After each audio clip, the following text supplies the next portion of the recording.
Architectural Builder Supply is pleased to present you with this recording of the technical question that is listed in the title of this video. This call may be monitored and recorded for quality assurance. We're designing and putting into a military facility.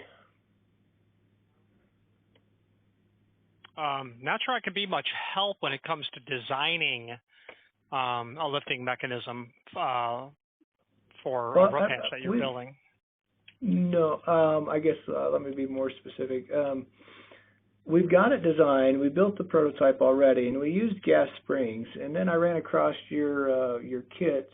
We're using coil springs, and I'm just kind of wondering if I should use the coil springs, a bunch of them in parallel, instead of the gas springs. Yeah. And does that help with the force curve? Can I use your coil spring mechanisms and really kind of dial it in with different forces to help with the force curve when it goes from horizontal to vertical, and really kind of dial that in to get my forces down as low as possible? What would be your mechanism for dialing it in? How would you have that sort of control over the compression of a spring? So I saw your compression springs. I know you have some that are rated at certain forces, depending on the diameter of the wire and the number of coils and the lengths and all that. But so I'm thinking, where the forces are high, the weight, I guess, the weight of the door is in play at the highest when it's at the horizontal position. So I would have, maybe most of the coils at a certain length to get the door to start opening. And then as it goes to, 30 degrees, 40 degrees, 50 degrees open, then less of the springs are engaged, or actually some of them have already reached their free length, and then there's fewer that are still being uncompressed. And then as I get to the 90-degree open portion, then it's still, the forces are still pretty low. I'm trying to get to under like 30 pounds for the full swing from 0 degrees up to 90 degrees.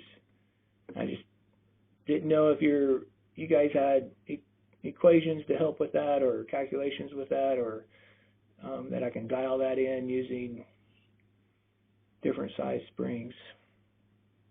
We don't. Okay. The only marginally beneficial thing I can add is the only time I see gas springs are on very light units. Oh, okay. Basement escape doors, like you'd have mid-century, basement,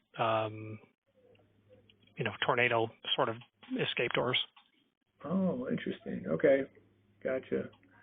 But then on big, heavier doors, these coil springs are used? Exclusively. And it's basically the weight of the unit determined by the width, the depth, and then the composition of the material will dictate the spring rate. But how to have any control as you go from 75 degree open down to 0, it's I sell hinges. I didn't we're not the manufacturer of roof hatches. We just sell parts, and sticking strictly to OEM parts for that is our MO. I know people use our stuff or use the stuff that we sell outside of what it's designed for, but I can't. I'm of no help. Gotcha. Well, you've already been very helpful, so I wouldn't say no help, but yeah, I think we can get there with your mechanisms. But that's fine. I can get some engineers to run those calculations on that. So But that helps to know that for heavier hatch doors, that coil springs are used rather than gas springs. Definitely, yeah. Spring rates that we would have would be 100 pound, 180, and then it just goes up from there, 200, 300, 400. And then when they get large units, they literally will stack them. You'll have 300 springs next to each other. You'll have 4 total on a unit. You'll have some really big guys, floor vaults that have a total of 6 springs in them. So it might be a situation by which you just experiment at a certain point. Yep, I think you're right. I know how ugly it is to experiment, but at the end of the day, when I lack, speaking of me, engineering expertise, it's okay. Let's bolt it on and see what happens. Right. Yeah. Agreed. So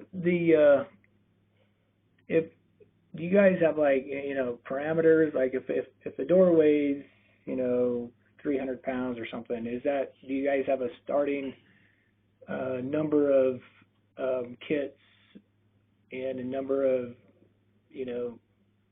springs to use in that type of scenario, or is it just all experimental? The problem I have is I don't know the weight of a lid. So I can tell you that if you had, and maybe you can calculate this, if you had a 3 foot wide, a 3 foot deep and 8 foot wide unit, you're probably going to have 4 300-pound springs on that if it was made of steel. If it was made of aluminum, it might be 200-pound springs. Well, certainly we have the 3D models that show the dimensions very accurately and show the weight very accurately, and of course we've built one so far. So I have all those numbers. So I know the length, width, height, and I know the weight. Yeah, the other problem with this is knowing where to position the 2 mounting points. And the only guidance I can give there is I would just look at a cut sheet from a manufacturer and, scale it. I've had people that built their own, and they're like, oh, when I open it up to a 90 degree, well, stop. It's not supposed to go that far open. When I go to 70 degree, the 2 telescoping tubes leave each other. Well, get it recompressed somehow, and then lower one of the mounting points. Okay. Now I noticed your Backcot Davis RH kit, spring pack, blah blah blah, whatever it is. Do they all have that? I'm going to call it a little bit of an offset, but it's got. I think most of the hatches are kind of designed with some sort of channel where that little offset gets bolted into. But I'm trying to minimize the overall protrusion into the clear space of the hatch. So do you guys sell different types of configurations, or are they all just that same shape? No, the Backcot Davis unit is unique in that it has that L sort of shape, and it sits on the top of the curb. All other manufacturers mount to the sidewall and then to the underside of the lid. What's nice about the Backcot Davis is that you can pull that apart and put into it different springs. Therefore, it's modular in that regard from the sense of their different spring rates, plus then they have a red spring that's the helper spring, and it fits inside of the other larger springs. So their platform is nice to build off of because if you can stuff a spring in it, you can experiment with it. Got it. How do I find? Yeah, I do like that device. That's pretty cool. I really do. But where would I find your other kit, like the ones that are flush on the back without that, I guess, as more of an under mount? Yeah, none of them are flush, but if you were to type in the search term RPRS, so it's Romeo, Papa, Romeo, Sierra. Okay. Then the number 180. RP. Okay. You will. All right. No. Just fire that up. Okay. Gotcha. That's going to be a common platform footprint. It's just to be variations on a theme at that point. Got it. Okay. Cool. Oh, nice. Gotcha. Well, hell, I'll be. All right. Well, I'll take a look at that as well. All right. Appreciate all your help. Oh. Yeah. The last thing I'll say is the manufacturers, when they take a call like this, they call this conversation immediately. They don't want to talk about it. They don't want to have it because, they want to sell roof hatches. What we're trying to do is we're not only trying to sell roof hatch parts, but we are trying to make sure that the client gets the thing that's going to work, because it's a waste of money if it doesn't work. I've sold boatloads of roof hatch hardware knowingly to people, overseas in the Middle East, and they're making their own. I mean, I've shipped 100 lifting mechanisms, and the manufacturer says, who in the world has 100 or 50 or 25 units that you would need this many lifting mechanisms for? So they really don't like to have the conversation. So unless you are able to be liberated through possessing the skill set to do the engineering on your own, guys like me, it is trial and error. So there you go. My name is Richard. If anything comes up, let me know. Wow, thanks, Richard. It's a big help. We'll certainly be ordering a few of these. Awesome. Well, thank you very much. All right. Thank you, sir. Bye-bye. All right, bye. Architectural Builders Supply hopes you have enjoyed this program.